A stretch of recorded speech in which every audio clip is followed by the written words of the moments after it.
Island Sports World.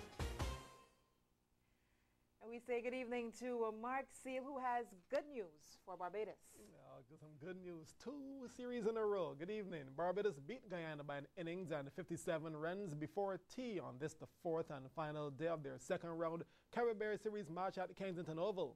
Now, trailing Barbados by 346 on first innings, Guyana were bowled out for 289 just before 3 p.m. this afternoon in their second innings, thus handing the reigning champions their second consecutive win in the 2008 series. CBC's Barry Wilkinson reports.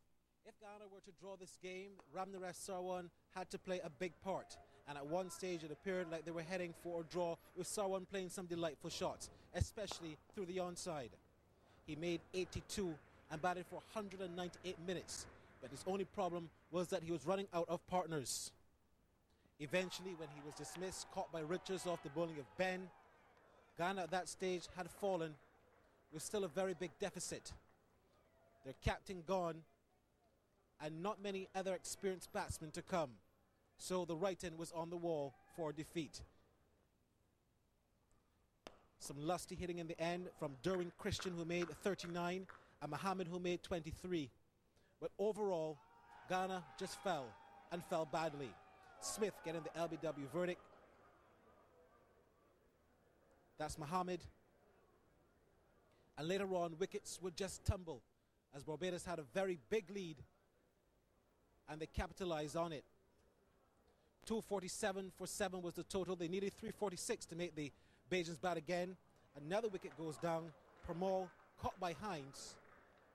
Dwayne Smith had 3 for 56. Ben was the pick of the bowlers with 4 for 96. The Barbadian bowlers certainly in very good form. And the writing was on the wall for victory, their second consecutive one. A different angle there from Rivelino Simmons, the cameraman.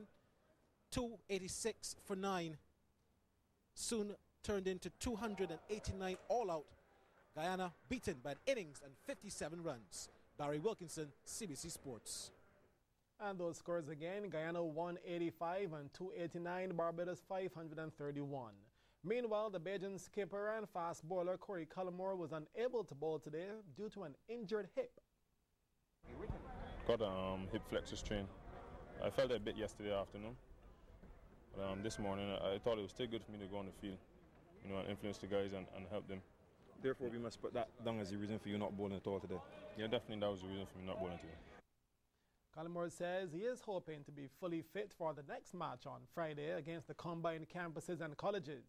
Meanwhile, a career-best bowling performance from medium pacer Tonito Willett helped the Leeward Islands complete a 34-run victory over the Windward Islands at Queen's Park in Grenada. Willett captured 5 for 31 from 15 overs, as the Windwards, chasing 289 for victory, were dismissed for 254 about 15 minutes after lunch. Scores there: the Leewards 201 and 221, the Windwards 134 and 254. Now, the Guyana captain and the West Indies batsman Ramnaresh Sarwan says he is throwing his support behind the current regional skipper, Chris Gayle. Sarwan says that if he doesn't skipper the team again, he won't mind. It doesn't really matter whether if I'm captain or not, or even if Chris is captain. I just want to start back playing international cricket and perform consistently and trying to assist the team in the best way I can. And Barbadian fast bowler Kemar Roach has a fan.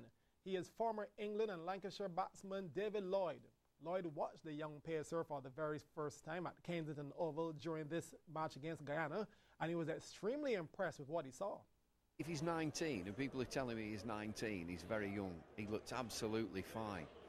As long as he's got a capacity to learn and take on board things from people who are going to look after him, number one, he's got pace, he looks to have a decent action, and he picked up 2 wickets. So I think that West Indies are going to be striving for, as they always would be, another Malcolm Marshall. If you've got a lad who's not tall, Malcolm wasn't tall, and if Roach is the same sort of stature and build, he's going to get bigger, he's going to get stronger. You're always looking for that absolute jewel in the crown, which what Malcolm Marshall was. And so if this lad can develop, I think everybody on Barbados and indeed West Indies cricket can be excited about the prospect of seeing him. In international cricket, Harbhajan Singh's appeal against a 3-match ban for making a racist comment to Australia's Andrew Symonds will take place on January 29th and 30th.